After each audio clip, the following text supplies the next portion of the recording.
existe uma grande diferença entre salvação e reino. Eu vou começar lendo com você em Lucas 23, versículo 42. A diferença entre salvação e reino. Como assim?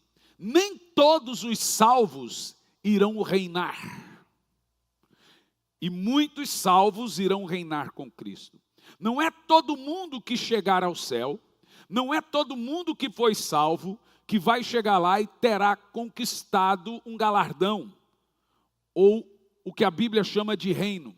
Toda vez que eu mencionar a palavra galardão, eu estou falando a palavra recompensas. E as recompensas, elas são múltiplas. Nós temos recompensas nesse tempo presente e temos recompensas eternas. O reino o reino por si só é um galardão. E ele tem recompensas nesse reino. Não são todos salvos que irão reinar com Cristo, viu, gente? Isso é muito importante. Vamos ver Lucas 23, 42. Então, dirigindo-se a Jesus, rogou-lhe: Jesus, lembra-te de mim quando entrares no teu reino. Agora, deixa congelado o texto. Quem mencionou essas palavras? Foi o ladrão. Ele disse: Senhor, quando entrares no teu reino, lembra de mim. Veja que o ladrão, ele pediu o reino, mas Jesus deu outra coisa. Olha o texto.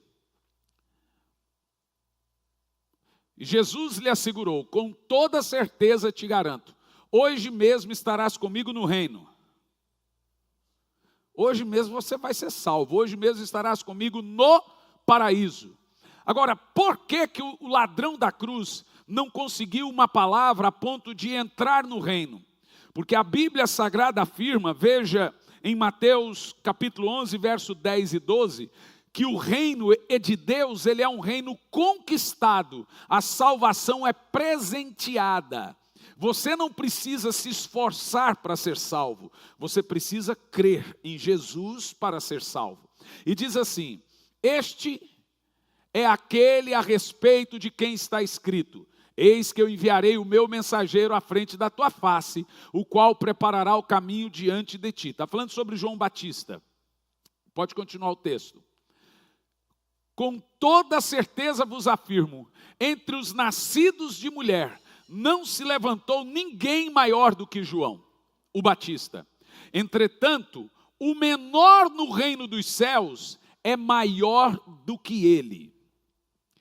Desde os dias de João Batista até agora, o reino dos céus é tomado por força. Veja que não tem como você conectar esse texto aqui com a salvação. Você não pode pagar preço para ser salvo. Você não pode se esforçar. O Senhor disse que todo aquele que tentar salvar-se, tentar se esforçar para ser salvo, ele vai deixar de ser salvo. O texto deixa muito claro para nós que há uma diferença entre alcançar a salvação e alcançar o reino. Jesus disse que o reino dos céus, ele é conquistado, ele é tomado por força e violência. Só as pessoas esforçadas irão reinar com Cristo. Só as pessoas esforçadas irão ter presentes, galardões, cargos e funções nesse reino. Agora preste muita atenção. É óbvio que Jesus não está falando aqui agora, meus irmãos, de comprar a salvação.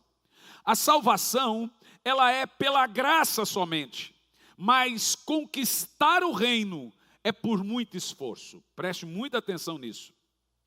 E esse reino que nós lemos aqui na Bíblia, fala de reinar com Cristo, do reino de Cristo. Fala de sermos recompensados com nossas posições nesse reino. O que é galardão? É como você vai viver nesse reino. Não se você vai viver.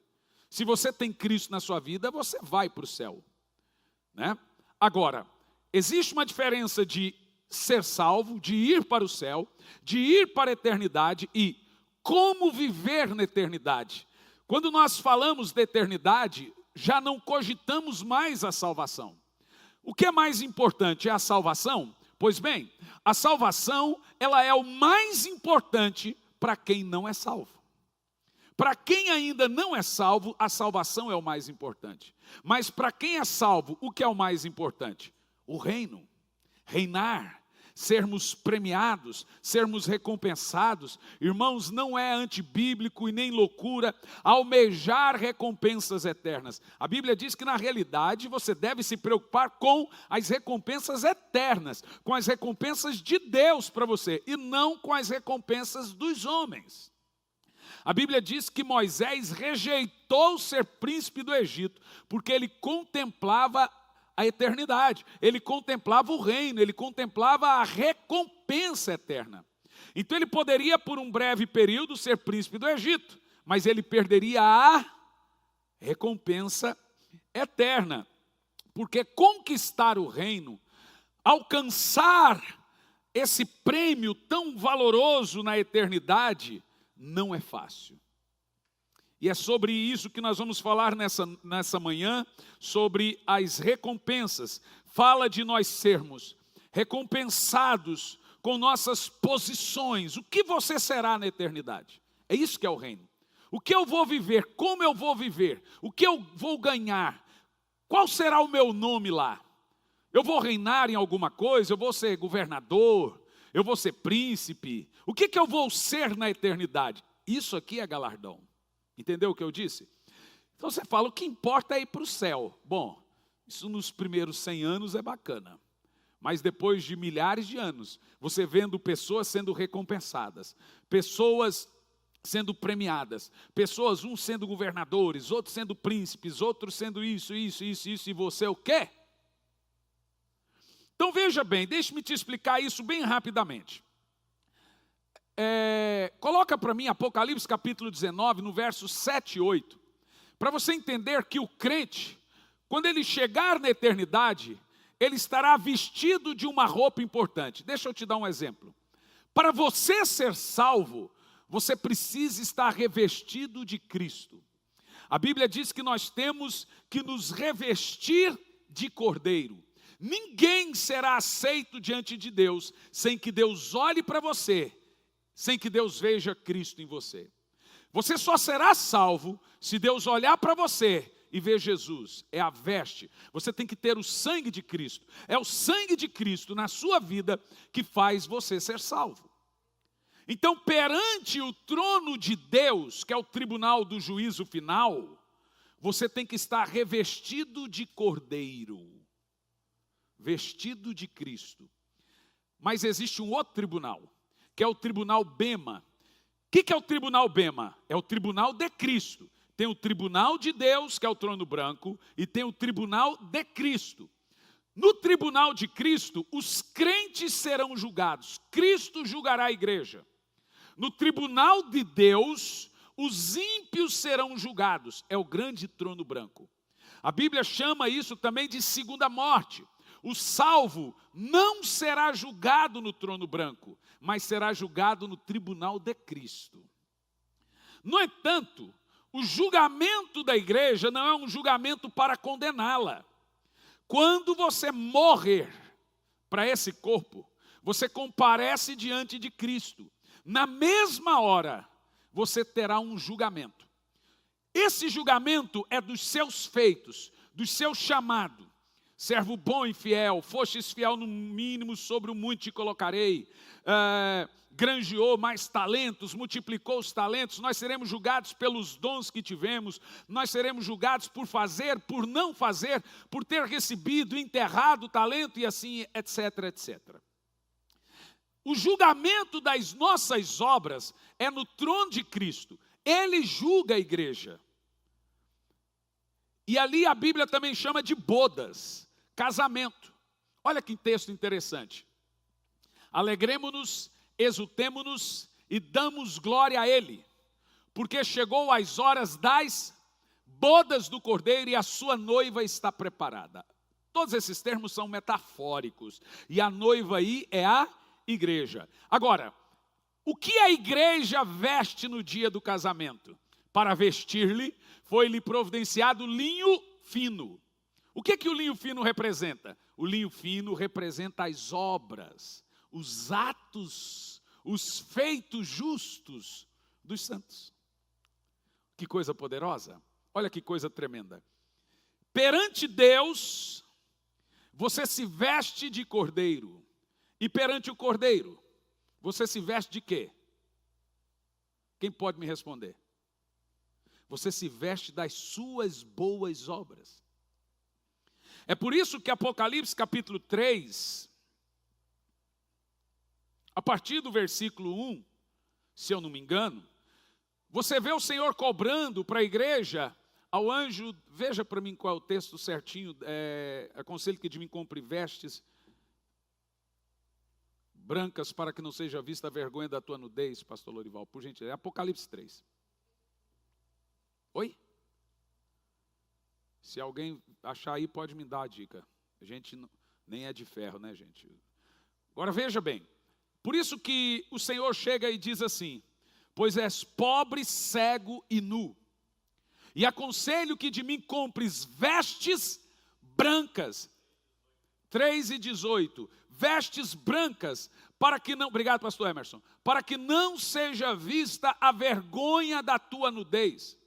Esse texto aqui, gente, não está falando de perca de salvação, está falando de perca de galardão, perca de recompensa.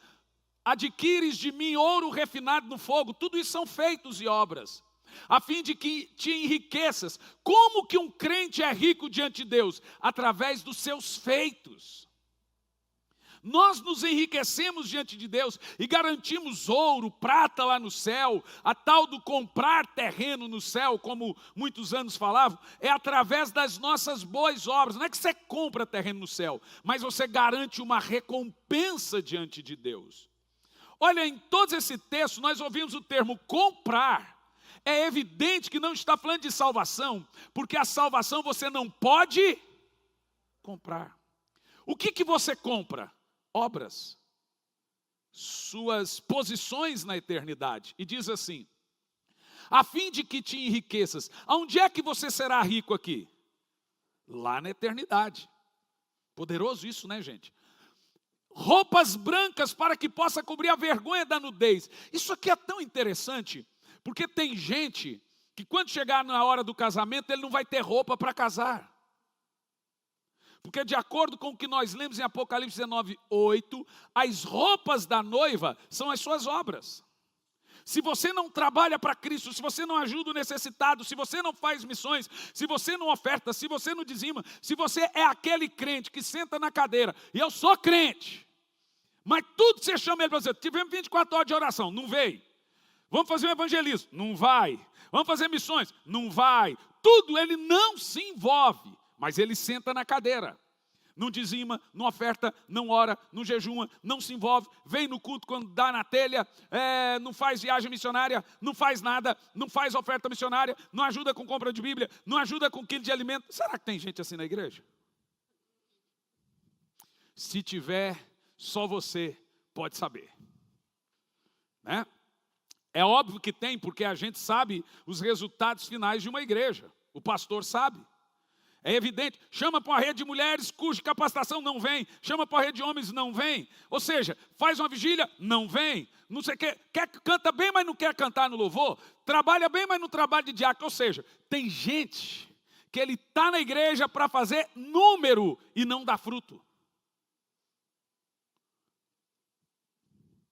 Esse tipo de gente é igual o ladrão da cruz. Ele é salvo, mas nu. Ele não reina, porque ele não tem obras, ele não tem vestes brancas, e a veste branca são as obras dos santos. Veja, você será reconhecido no reino, pelas obras que você fez para Deus aqui nessa terra. Existe um livro lá no céu chamado Livro Memorial. Nesse livro é onde Deus escreve os seus feitos. E nós vamos ver isso daqui a alguns minutos. Imagina que vai ter crentes, que vai chegar a hora do casamento, e estará o quê? Nu, sem roupa para casar. Porque o que é a roupa para casar? O que é, gente? Vocês estão morgando aí, dormindo? Deixa eu ver se você está acordado. Diga amém. Então responda. Fala, deixa eu falar. O que são as vestes brancas? As obras. Quem não tem obras está está pobre, cego e nu. Bel? Pensa o seguinte, chegar diante de Deus, nu, com a mão no bolso. Peladão, peladão. Por quê? Porque o cara, pastor, não manda em mim. Eu trabalho se eu quiser, eu faço se eu quiser. E tem gente na igreja que só faz o que ele gosta de fazer. E se você tira dele aquele, remaneja ele para o outro, ele entra em crise. Fica chateado. Mas não é assim que funciona, irmão. Então deixa eu te falar uma coisa, preste muita atenção. Tudo que você faz aqui no corpo, repercute na eternidade. Você acumula para a eternidade. Se você faz coisas terrenas, morre com você. Se você faz coisas que é de Deus, é eterno. Uma vida só nós temos, e em breve passará. E apenas aquilo que fazemos para Deus permanece na eternidade. Daqui um pouco eu lhe explico, porque só as coisas de Deus são eternas. Já lhe explico. Mas de acordo com o que nós lemos aqui nesse texto, existe uma diferença entre reino de Deus, reino de Cristo e reino dos céus. 3 reinos. Preste atenção, porque senão depois você fala que não entende o que eu prego. Sabe quem é que não entende o que eu prego? É quem também não tem pelo menos um entendimento básico da Bíblia. Quem entende a Bíblia sabe do que eu estou falando. Quem não entende fica boiando. Quem entende o que eu estou falando? Quem conhece a Bíblia sabe o que eu estou falando. Agora, o povo hoje em dia não entende muito de Bíblia, então fica boiando. Então, preste muita atenção.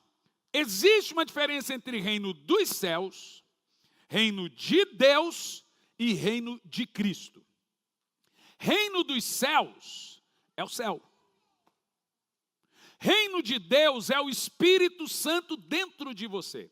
É aquilo que Jesus disse, o reino de Deus está dentro de vós. Ele é alegria, paz no Espírito. Esse é o reino de Deus. Todo crente salvo, quando o Espírito Santo entra nele, ele tem um reino de Deus. Então esse reino não é comida, não é bebida, não é um lugar, é uma condição. Não é lugar, mas é uma condição de nova criatura. Reino de Deus é Cristo reinando no crente. É o Espírito Santo lhe dando fruto do Espírito. É alegria, paz e justiça. Esse é o reino de Deus. Todo mundo salvo aqui tem o reino de Deus já. Agora existe o reino de Cristo. O reino de Cristo é o reino eterno. É a recompensa que o Pai deu para o Filho pelo seu sacrifício. E esse reino de Cristo é quando também ele vai pagar todos os trabalhadores do reino. Lembra da parábola? Quando ele vier, eu te pagarei. Lembra da parábola do bom samaritano? Cuida ali daquele pobre. Põe ele lá. Aquela pessoa, o bom samaritano, que pegou o doente na beira do caminho é Jesus. Você pensou que era você? Você é o doente. Porque tem gente que pensou que ele era o bom samaritano. Na realidade, nós somos o doente à beira do caminho. E aí Jesus vem, pegou a gente e pôs dentro da igreja. E falou assim, ó, cuida dele. Quando eu voltar, eu lhe pagarei tudo. Então ninguém trabalha para Deus de graça. Deus não fica devendo, Ele vai pagar a gente por cada trabalho que fizemos para Ele. Então, o reino de Cristo é a recompensa de Jesus pelo seu sacrifício. Deus deu esse reino para Ele. E nós, os seus súditos, seremos também recompensados junto com Cristo por termos trabalhado em alguma frente de trabalho para Cristo. Quem vai nos recompensar é Cristo. Então, recapitulando, reino de Deus é o Espírito Santo dentro de você, reino dos céus é o céu, e reino de Cristo é o milênio. reino de Cristo é reinar com Cristo. Então, reinar no milênio não é o mesmo que ser salvo. Se você tem Jesus, você será salvo. Mas para reinar, ser recompensado, aí, irmão, tem que comer muito pacotinho de sal, andar muito, para poder ser recompensado. Quem quer aprender isso aqui? Nossas recompensas, irmãos, se dará tanto no reino dos céus, porque nós vamos para o céu, como no milênio de Cristo. Milênios são 1000 anos que Jesus vai reinar na terra. E nós juntamente com Ele. Então deixa eu te explicar. Nós somos salvos pela graça, diga amém. Mas não apenas isso. Vou mostrar com você um texto, Efésios capítulo 2, versículo 8, até o verso 10. Do 8 ao 10 diz assim, ó, preste atenção. Porque pela graça sois salvos, por meio da fé. E isto, a salvação, não vem de vós, é dom. E o texto próximo vai deixar claro que ninguém pode chegar no céu porque ele se esforçou. Não vem por intermédio das obras. Para que ninguém se glorie. Eu guardei o sábado, eu ajudei os pobres, eu dei cesta básica, eu me comportei, então eu mereço ser salvo. O texto deixa claro que não pode. Você só pode ser salvo através da obra de Jesus. Quem vai receber a recompensa da sua salvação é quem lhe salvou. É quem pagou o preço pela sua salvação. Então quem vai receber a recompensa? É Jesus. E qual é a recompensa? É o reino. Ele vai reinar. O Pai lhe deu um reino. E nós somos seus súditos. Uau! Agora veja que coisa tremenda. Mesmo depois de salvo, Deus tem expectativas em nós. Pois somos criação de Deus. Realizada em Cristo Jesus. Para vivermos as boas obras. Então olha para mim, você não é salvo por obras, mas para as obras. Eu sou salvo em Cristo Jesus para viver em boas obras. Veja, as obras não me salvam, mas como eu fui salvo para as obras, a ausência das obras pode provar que eu não sou salvo. Olha o texto. Sou criado em Jesus para viver as boas obras. Então existe um pós-salvação, existe uma missão, um propósito de eu ser salvo. E o propósito é que eu ande em boas obras. Crente sem obras está provando que talvez nem é salvo. Não que você garante a salvação com obras. As obras vêm depois. Olha, 3 textinhos para você. Efésios 1, versículo 4, também diz a mesma coisa, Efésios 1 e 4, para você entender.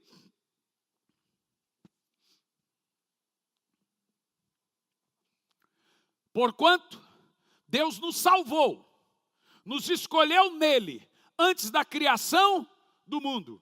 Agora temos uma preposição, qual que é a preposição? Para, depois disso, né, professora? Para, depois disso, sermos santos.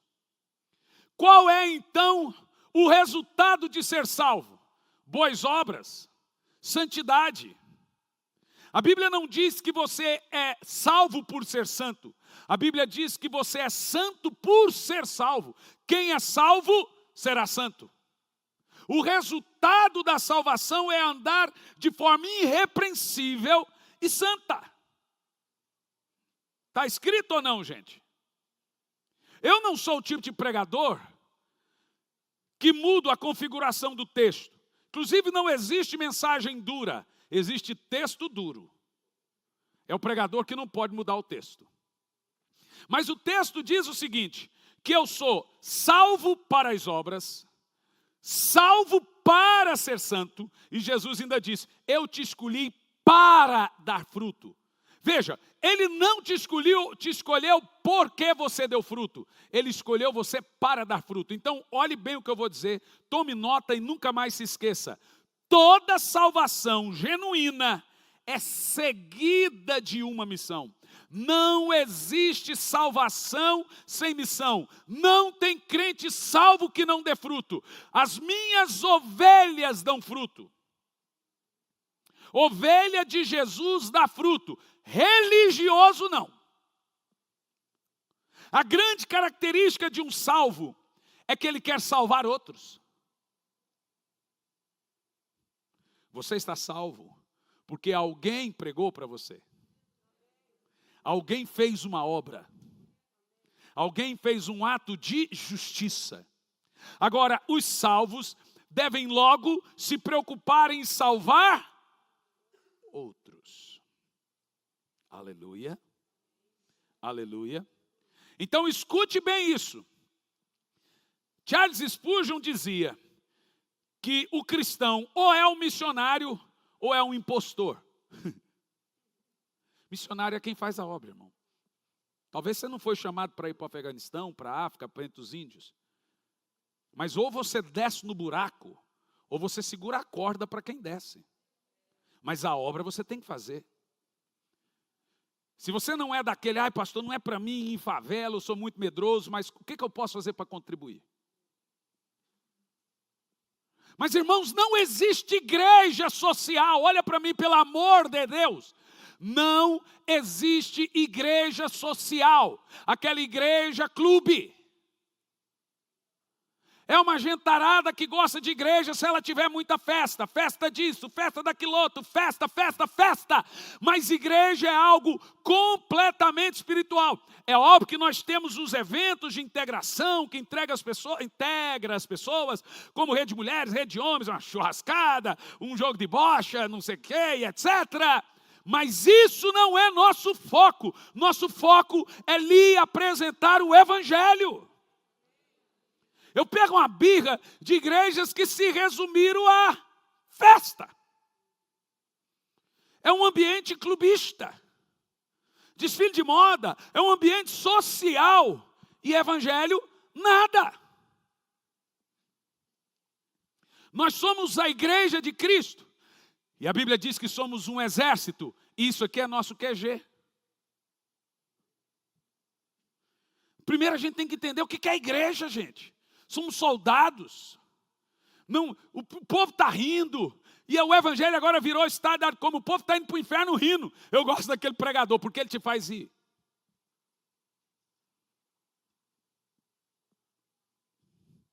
As pessoas estão indo para o inferno rindo.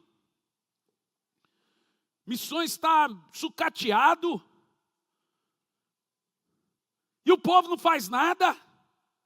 Ninguém quer trabalhar para Cristo. Ninguém quer fazer a obra, ninguém quer orar, ninguém quer jejuar, ninguém quer evangelizar, ninguém quer dirigir uma célula, ninguém quer abrir sua casa para uma célula. Eu quero ir para a igreja, assistir culto, ficar na minha. Não tem como você ficar na sua. Você entrou num lugar que é pior que a máfia. Aqui só sai morto.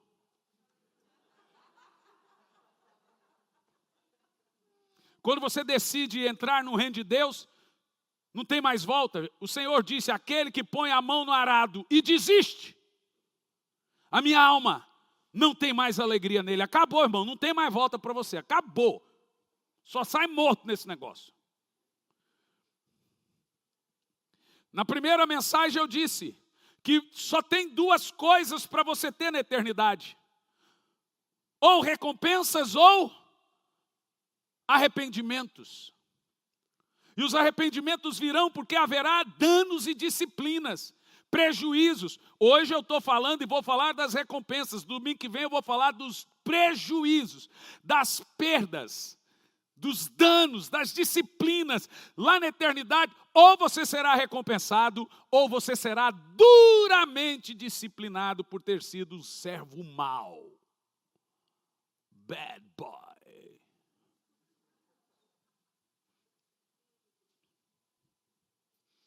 Então veja, a salvação é pela graça, o reino é pelas obras. Olha, vocês estão ficando bons. Vamos de novo para não falar que não entendeu. A salvação é pela, o reino é pelas Obras, feitos e atos. Tem como você comprar a salvação? Mas tem como você comprar a sua recompensa? Porque é conquistado. Que coisa boa, né? Agora parece fácil, gente. Deveria ser, porque é óbvio, é muito prático, não tem segredo. Eu falei no domingo passado, algumas coisas pelas quais nós seríamos recompensados. São tantas, né? E ainda assim a gente não consegue ser. Agora entenda, Deus não te salvou para ser um juiz, para ser pai, para ser mãe, ou até mesmo para ser rico. Tudo isso nós conquistamos aqui nessa vida. Jesus não morreu na cruz e disse, eu morro para que você tenha 3 filhos.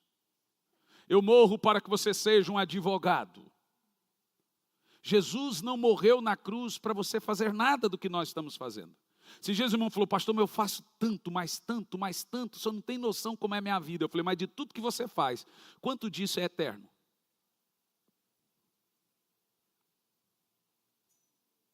De tudo que você faz, quanto disso vai para o memorial de Deus?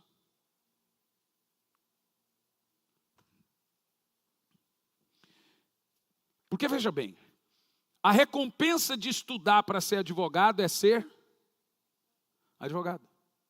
Mas isso acaba quando você morre. A recompensa de estudar para ser um juiz é ser um juiz. A recompensa de ser pai é ser pai. Mas quando você morrer, você deixa de ser pai. Então a recompensa de coisas temporárias é temporário. Aí eu lhe explico. Por que que trabalhar para Deus as recompensas não são temporárias? Porque Deus é eterno. Então quando você trabalha para Deus, as recompensas são eternas. É só por isso. Tudo que você faz para Deus não termina quando o seu corpo morre. Às vezes continua e às vezes começa a recompensa. Porque Deus é um ser eterno. A recompensa da gravidez é ser mãe, mas é temporário. É tão interessante, gente. A recompensa do trabalho é o salário. Apenas isso. Porém, eu estou aqui nessa manhã falando com os irmãos de recompensas eternas. Deus é eterno. O reino dos céus é eterno. E as recompensas são sempre eternas. Então, quando nós fazemos algo para Deus e seu reino, nós teremos o quê, meus amados? Capite? Teremos recompensas eternas. Vou te dar aqui algum exemplo. As esmolas, por exemplo. Atos capítulo 10, versículo de 1, versículo 2. Eu falei muito sobre esmolas e ajudar o miserável. Tem uma diferença de ajudar o pobre e tem uma diferença de ajudar o miserável. Olha a grandeza disso. Havia em Cesareia um homem chamado Cornélio, centurião do regime militar conhecido como italiano. Continua. Esse homem era piedoso, romano, gente, e temente a Deus, assim como toda a sua família. Ele era generoso em ajudas financeiras aos pobres e buscava continuamente a Deus em oração. Meu Deus, esse texto é muito poderoso. Certo dia, por volta das 3h, ele recebeu uma visão.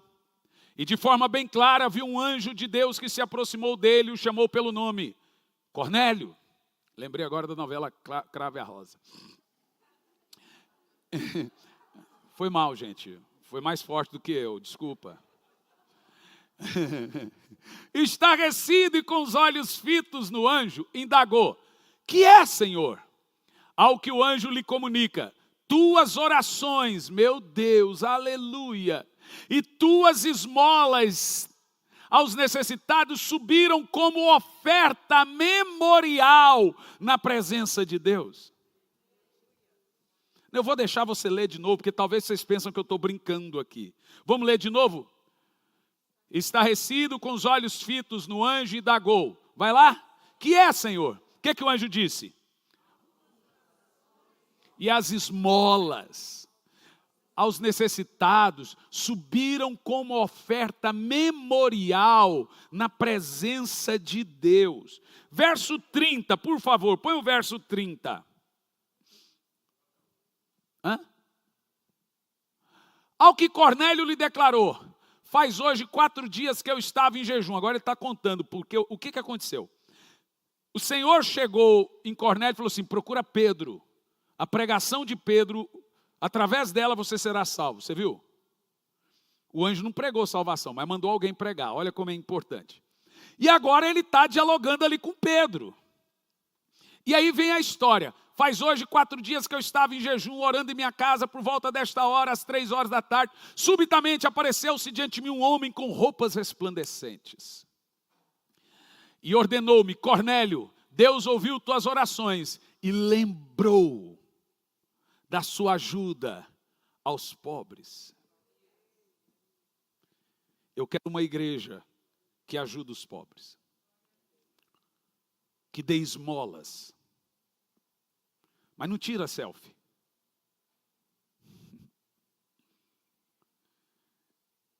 Você está dentro do carro, acabou de passar no shopping, no McDonald's, compra um pacotinho e deixa ali. No caminho alguém vai parar pedindo que está com fome. Você já está com ele pronto, fica pronto. Deus se lembra desse tipo de coisa.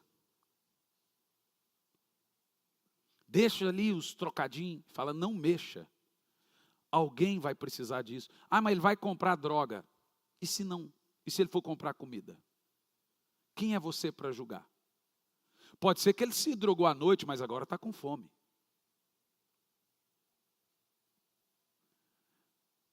Aprenda, irmãos. É impressionante você ter que ficar insistindo para os irmãos: traga 1 quilo de alimento, traga 1 quilo de alimento. Aprenda a olhar para o lado e ver que tem gente chorando. Vai começar o ano, tem famílias que não têm condição de comprar um lápis para o filho, para a filha. Aprenda a ajudar pessoas pobres, necessitadas. Aprenda a estender as mãos. Você quer ver mais um texto? Salmo 41, versículo 1. Olha para você entender como existe um memorial no céu, escrevendo os meus atos. Um salmo de Davi: bem-aventurado aquele que dá atenção ao desvalido, no caso o pobre. No dia do seu infortúnio, o Senhor o livrará. Aqui está assim, ó: bem-aventurado ao que atende o pobre, o Senhor o livrará no dia do mal.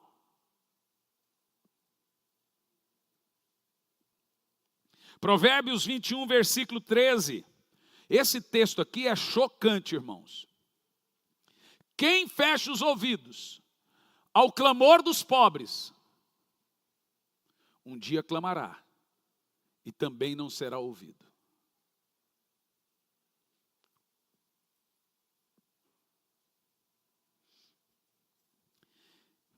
Então existe, hoje, agora, um livro que Malaquias chama de livro memorial. E nesse livro está lá as minhas obras. Todas elas. Irmão, não tem lá no céu um livro chamado membro de igreja. Fiel. Sou fiel daquela igreja. O fiel é lá no Corinthians, irmão. Aqui não tem esse negócio, não. Ah, mas eu quero ser reconhecido. O lugar de ser reconhecido é no ML.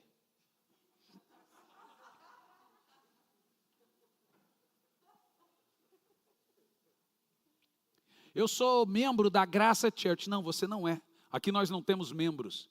Aqui nós temos discípulos.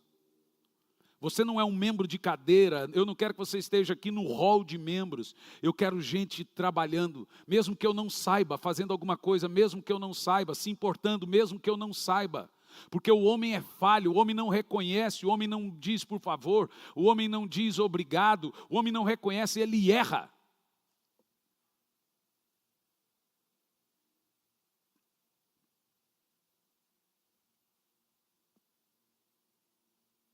Mas nós devemos, irmãos, trabalhar esperando a recompensa de Deus. Porque se eu lhe recompensar, você já foi recompensado. Mas se Deus lhe recompensar, será uma recompensa eterna.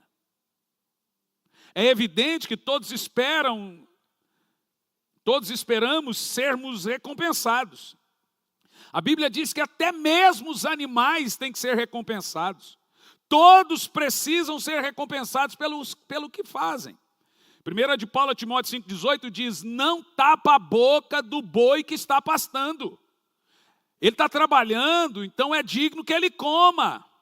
Inclusive Paulo diz, quem não trabalha, não come.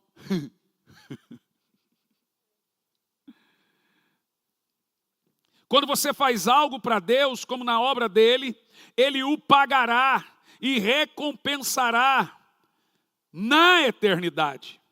1 de Paulo aos Coríntios 3, versículo 8, diz assim, ó. O que planta e o que rega, ministram de acordo com o propósito. Eu plantei a igreja em Campo Largo. O que meu irmão está fazendo agora? Regando. O que planta e o que rega, ministram de acordo com o propósito. E cada um será premiado pelo que ele fez, não pelo que outro fez, é pelo que ele está fazendo agora. Diga glória a Deus. Para todos nós, existe uma recompensa chegando. Veja, talvez, escute bem o que é importante falar isso, talvez Deus tenha lhe pedido para fazer algo que você não será notado. Talvez Deus tenha lhe pedido para fazer algo que você nunca será recompensado pelos homens. Mas tenha certeza, irmãos, que Deus não fica devendo recompensa para ninguém. Não vamos esperar das pessoas nossa recompensa, mas vamos esperar de Deus o reconhecimento e a recompensa. É triste quando as pessoas não nos reconhecem, quando não nos recompensa, não nos nota. Elas deveriam fazer isso, mas o homem é falho. Mas se você ficar obrigando as pessoas a te reconhecer, a te recompensar, a te notar, elas irão ficar ressentidas. Mas aprenda a ir a Deus nessas horas. Porque através de Deus, Ele tocará nas pessoas para lhe recompensar. Você entendeu? Nem você deve ficar ressentido. E nem deve cobrar alguém reconhecimento. Porque elas também ficarão ressentidas. Bom, vamos concluir. Alguns tipos de recompensas na Bíblia. Você já sabe que terá recompensa. Mas quais são elas? Eu vou falar de algumas delas. E no domingo que vem eu vou falar da gravidade, porque talvez você fale assim, quem não planta nada não colhe. Você está equivocado. A Bíblia não diz que quem não planta nada colhe nada, não.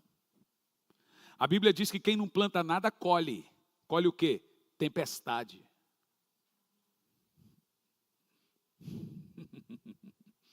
Tem gente que pensa, quem não planta nada, colhe nada. Bom, é a parábola da erva daninha, do mato.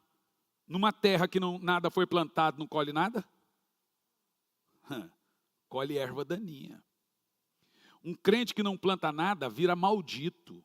Sabe o que ele colhe? Desgraça na vida dele, angústia, amargura, problema familiar, porque ele não planta nada. Vira cheio de mato a vida dele, é erva daninha. Quem não planta nada, segundo Jesus, colhe tempestade. Quem planta vento, Jesus diz, colhe tempestade. Só tem uma maneira de você viver uma vida boa aqui na terra. Plantando. Porque quem não planta nada está plantando. Vento irá colher tempestade. Recompensas. A primeira recompensa que nós vamos receber. Recompensas por sermos generosos. Atos 20, versículo 5, diz assim. Olha que texto lindo, gente. Vamos ler em voz alta? Vai lá. Eu não entendo por que vocês fazem isso com os textos. Cadê meus amigos aí? Está assim na minha Bíblia. Mais bem-aventurado é dar do que receber. Como é que é? Então, qual é a recompensa de ser generoso? Ser bem. Atos 20, 35. Então, deixa eu pôr o 3 aqui para não acontecer de novo. Isso é na hora da digitação, né? Atos 20, 35. Mais bem-aventurado é dar do que receber. Então, a recompensa de quem dá é ser feliz.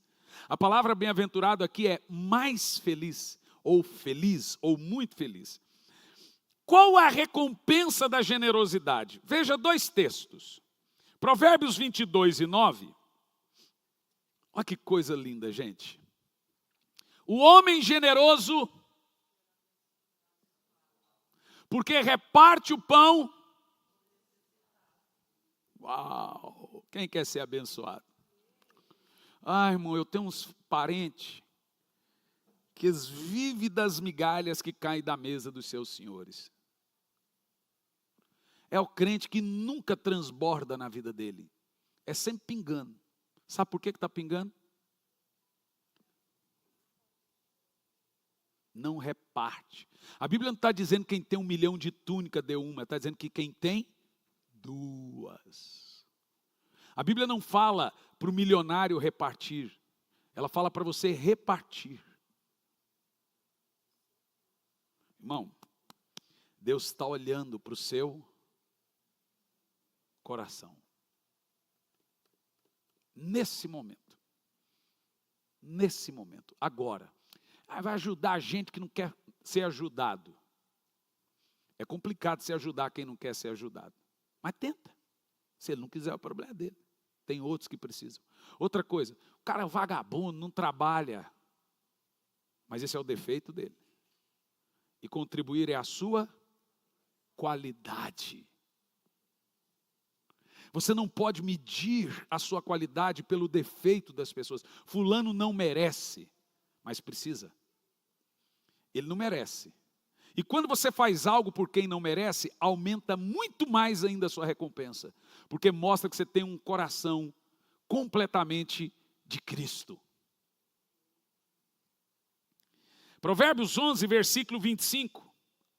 Olha esse texto, gente. Leia em voz alta, vai lá. O generoso sempre prosperará. Mais alto. Agora veja, ou isso aqui é verdade ou isso aqui é mentira. Se é verdade, você não prosperou por quê ainda? Você não atingiu ainda o nível de generosidade bíblica. A Bíblia não mente, senhores. O generoso sempre prosperará. Deixa eu te explicar o que é uma pessoa generosa. Existe uma diferença entre pessoa fiel e pessoa generosa. Ser um bom marido é ser generoso, gente? Um marido bom tem que ser elogiado por ser um marido bom? Qual é o nome disso? Então ele é um marido fiel. Eu não mereço elogio por ser um bom marido. Eu mereço elogio se for um marido carinhoso. Agora, o marido que abre a porta, dá aquele cheiro no pescoço da esposa, ela... Marido que levanta a moral da esposa, manda mensagem no WhatsApp, falei, e aí, gata? Toparia sair comigo hoje? Essas coisas e outras coisas mais. Um bom filho não merece elogio por ser bom filho. Olha, minha filha casou com um camarada tão bom, trabalhador, honesto. What? Você vê que nós estamos vivendo um mundo tão louco que a gente agora pensa que trabalhador e honesto é qualidade. Tá feia, o cara casou com um trabalhador honesto. Isso é qualidade agora? Isso é obrigação, cidadão. Qualidade, minha filha casou com tão bom para ela, tão carinhoso, tão atencioso, tão presenteador. Aí é qualidade. É o cara que não grita com a esposa, que não joga ela para baixo e etc. Agora estamos falando de qualidades. Existe uma diferença entre ser fiel e generoso. Quem dizima merece elogio? O que é o nome disso?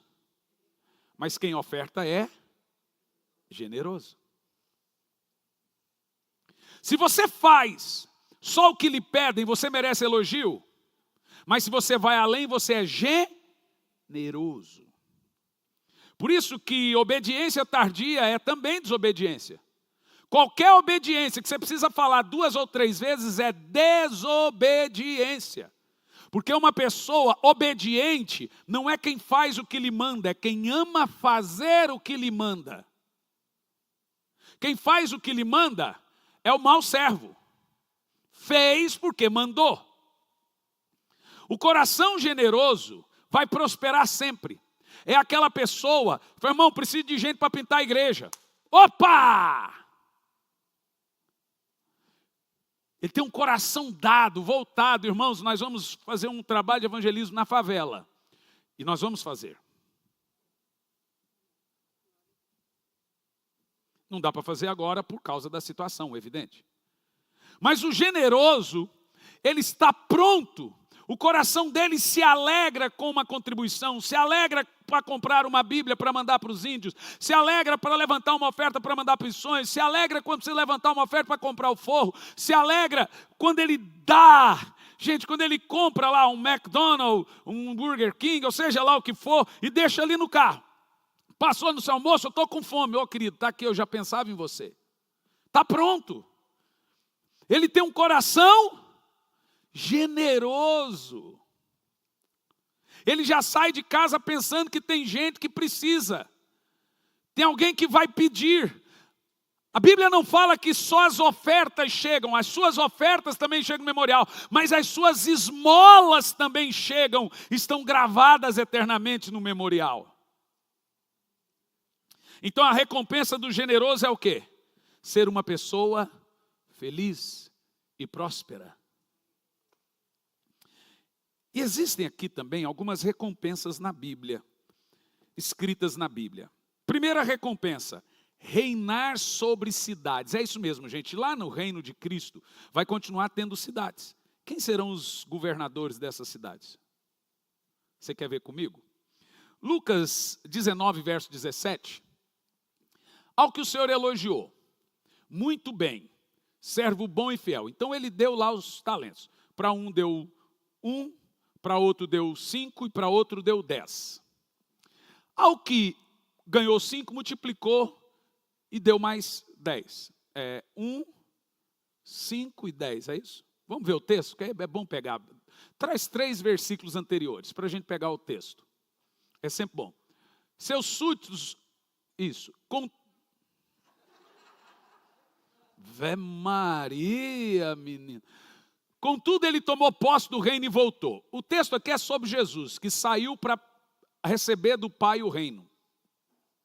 E ele recebeu o reino e volta para levar a gente para o reino. Ok?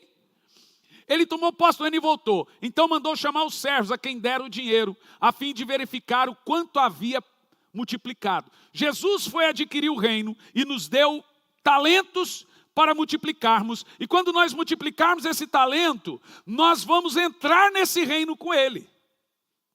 É muito tremendo. O primeiro chegou e relatou: Senhor, a tua moeda de ouro rendeu 10 vezes mais. É o que recebeu 10, agora ele está entregando 20. Ok? E o que o Senhor elogiou: muito bom, servo bom, e por ter sido leal. Veja que o ato de você não multiplicar seus talentos é um ato de deslealdade ao Senhor. que está vindo. Misericórdia. Porque você foi pouco leal no pouco, governarás sobre 10. Veja, ele multiplicou, deu 20, ele não vai governar sobre 20, ele vai governar sobre o que ele multiplicou, não sobre o que ele ganhou. O que ganhou é graça. Mas o que você multiplica é mérito. Percebeu? Ele tem 20 talentos agora. Mas ele vai reinar sobre 10, porque 10 foi o Senhor que deu. 10 foi ele que conquistou.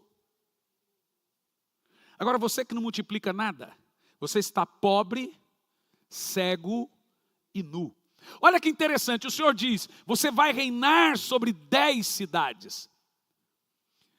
O milênio haverá nações, cidades, tem gente que vai ser presidente, tem gente que vai ser governador, tem gente que vai ser prefeito, tem gente que vai ser músico. Eu só quero pegar o meu violão e ficar aos pés dele.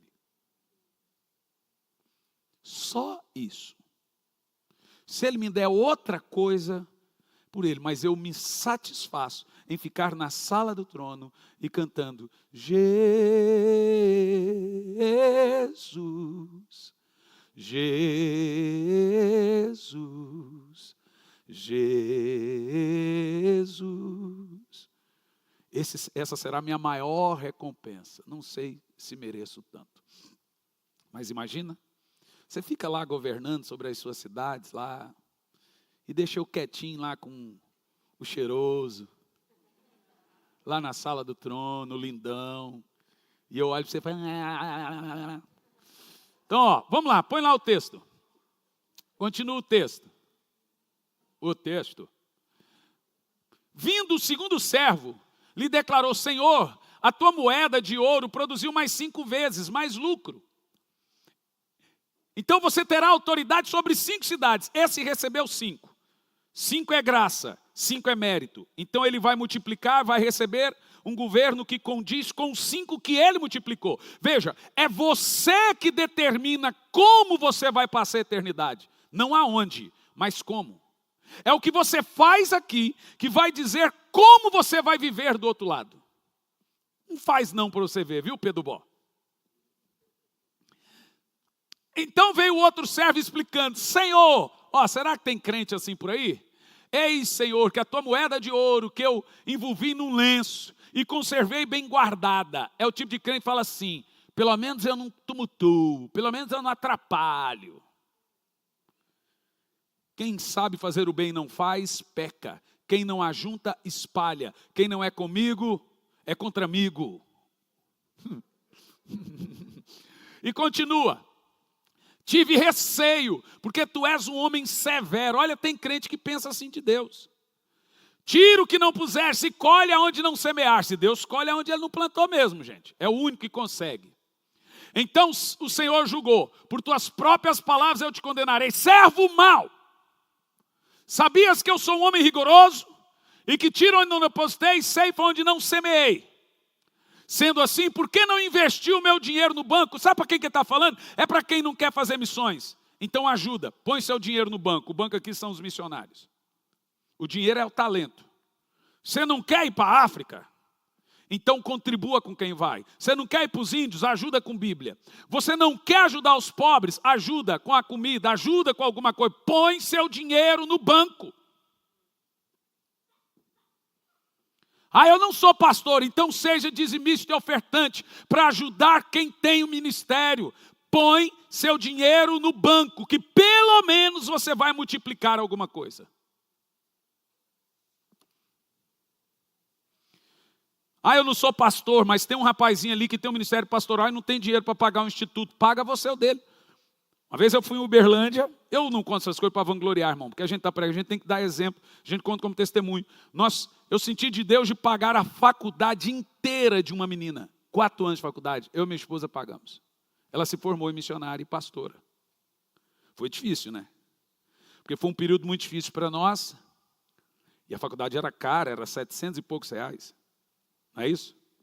Nós pagamos os 4 anos, gente. Consegue somar? Os 4 anos por mês? Porque Deus pôs no meu coração que aquela menina seria uma grande pregadora, mas não tinha condição de fazer a faculdade.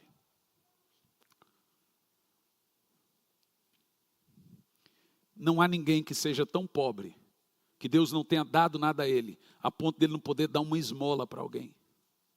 Dar um arroz. O arroz é caro, né? Dá um fubá. Então, uma das recompensas, reinar sobre cidades. Nós não estamos falando de coisa democrática que o povo vota. São cargos de confiança. Jesus vai chegar e falar assim, vou te dar ali, aquele arquipélago. Vou te dar os Estados Unidos para você governar. Uau! Senhor, eu prefiro o Brasil. Não é por nada não, fala português. Segunda recompensa, em último lugar, coroas. Gente, isso aqui é demais. O que são as coroas? As coroas é a identidade do crente no reino. Então, quando você está aqui, o policial te para e fala, me dá seu documento e vê o que você era, vai lá no computador, está lá o seu registro. As coroas é a sua identificação. Você será reconhecido no reino pelas suas coroas. E as coroas dizem o que você fez para Deus. Existem 5 coroas no reino. A primeira é a coroa da vida. A segunda é a coroa incorruptível. A terceira é a coroa da justiça. Daqui um pouco eu vou ali. E a quarta é a coroa da alegria. E a quinta é a coroa de glória. Será que você terá alguma? Primeira coroa, coroa da vida. Tiago 1 e 12, Tiago 1 e 12, Apocalipse 2 e 10. Tiago aí, né? Provação e tentação se diferem. Feliz é a pessoa que persevera na provação. É aquele crente que está passando um momento difícil, mas não esvazia-se na fé, não desanima. Sabe que a aprovação está ali, mas ele sabe que culto é para Deus. Porque hoje crente é assim, pastor, eu não estava bem, por isso não fui na igreja. É aí que você tem que ir. Tem nada a ver uma coisa com a outra, gente. Você não estava bem como assim? De cama? Não estava bem, pastor. E quando o crente resolve mentir, pastor, eu estava doente. Ó, que você ficar doente de verdade, você vai parar de falar que ficou doente. Doente é uma coisa grave, gente. Se eu fiquei doente, do quê? De gripe? Mas você não trabalhou segunda-feira, não? Você vê que para mamon a gente vai com febre, doente, vai tudo, mas para Deus, eu não fui porque eu não estava bem. Portanto, após ter sido aprovado, receberá o prêmio da coroa da vida, que Deus prometeu àqueles que o amam. Glória a Deus. Veja que o crente que suporta a provação, suporta os momentos difíceis e não desfalece na fé, ele será reconhecido no céu. Alguém vai dizer, lá vai uma mulher forte. Olha aí, ó, ele tem a coroa da vida, então ele foi aprovado nas provações. Segunda coroa incorruptível, 1 de Paulo aos Coríntios 9, verso 22 ao 25. Haverá um outro tipo de crente, é a sua identificação, o seu crachá. Não tem mais nada que está expresso a sofrer. Eis que o diabo está para lançar alguns de vós na prisão. Ah não, esse é o segundo texto do Apocalipse, né? Está falando dos crentes provados, que também recebem a coroa da vida. Ok, agora vai o outro texto, da coroa incorruptível.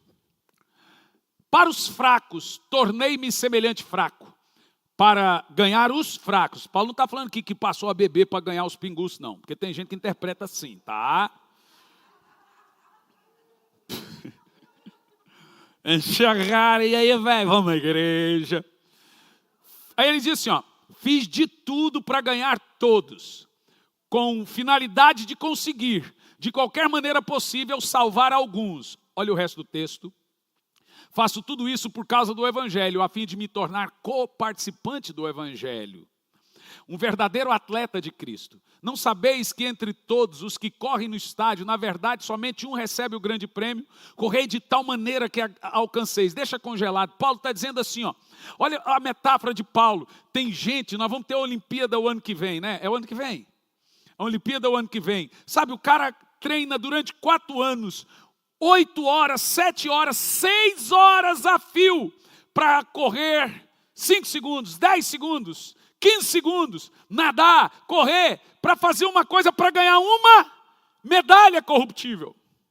Você não consegue fazer mais do que esses atletas para ganhar uma medalha incorruptível. Os caras treinam a vida toda, 8 horas por dia, para correr 9 segundos. Irmão, quebra aquilo que lhe afasta de Deus. Fala, Senhor, crave nos meus olhos a eternidade. Que Deus ponha na sua cabeça um senso de eternidade. Acaba com aquilo que acaba com a sua espiritualidade, porque você está perdendo a sua recompensa e a eternidade. Você se tornou um crente relaxado, religioso. E a Bíblia chama de mau servo.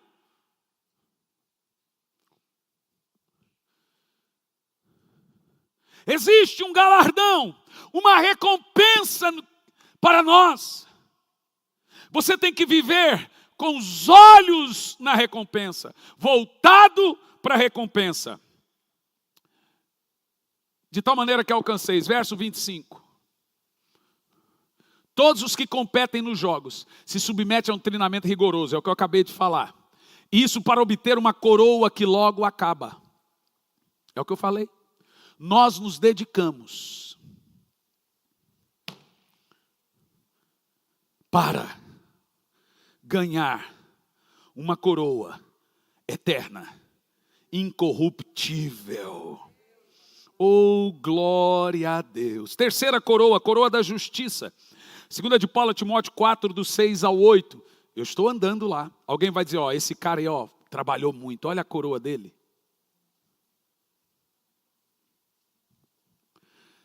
Paulo antevê seu martírio. Paulo diz, quanto a mim, já estou sendo derramado como vinho na oferta de libação. O momento da minha partida se aproxima. Combati o bom combate, completei a corrida, preservei a fé. Veja que Paulo compara a nossa vida cristã com uma Olimpíada.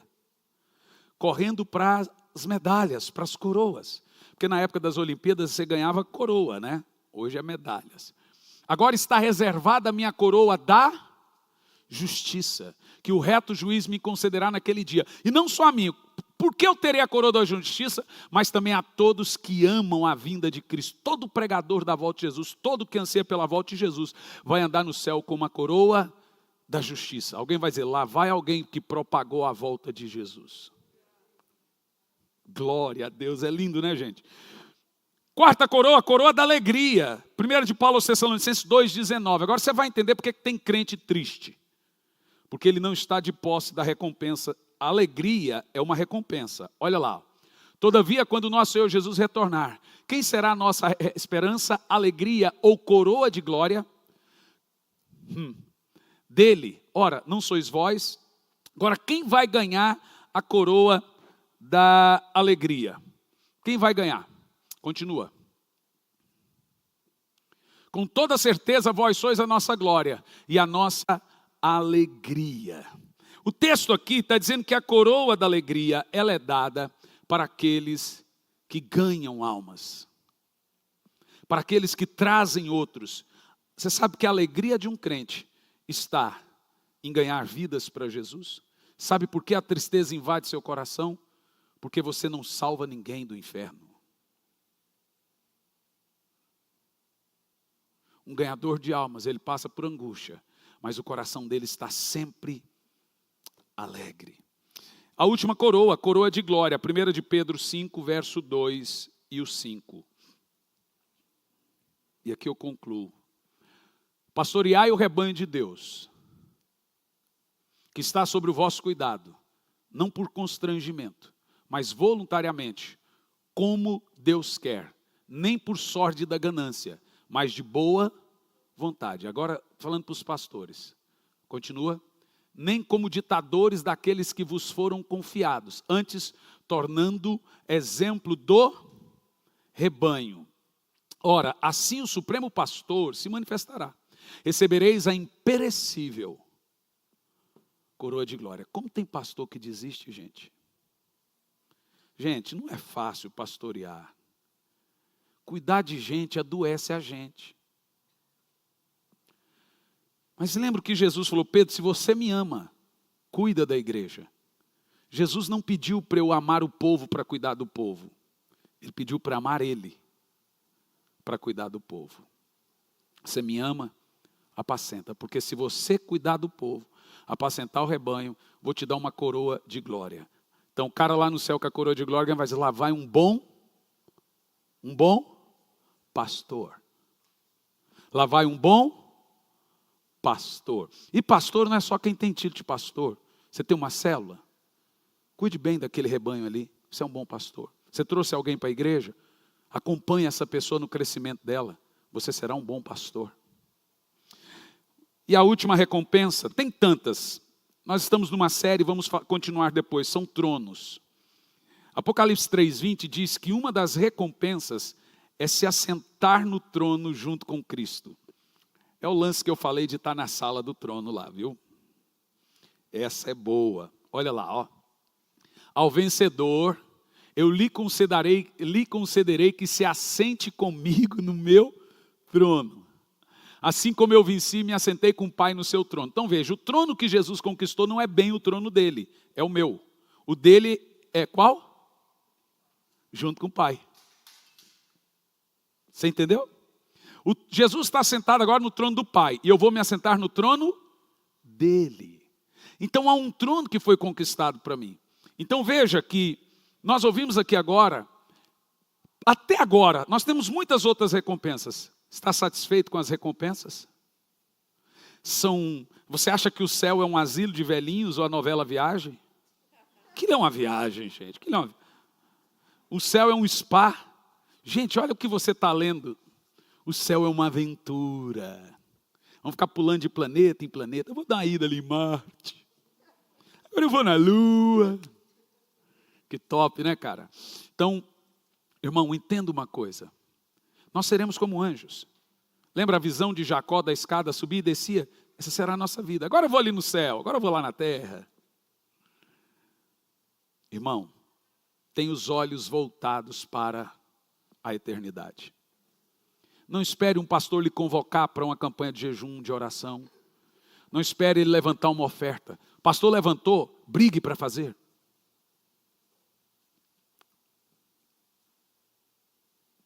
Tudo isso está no livro. Qual é o nome do livro? Memorial. Vamos ficar em pé.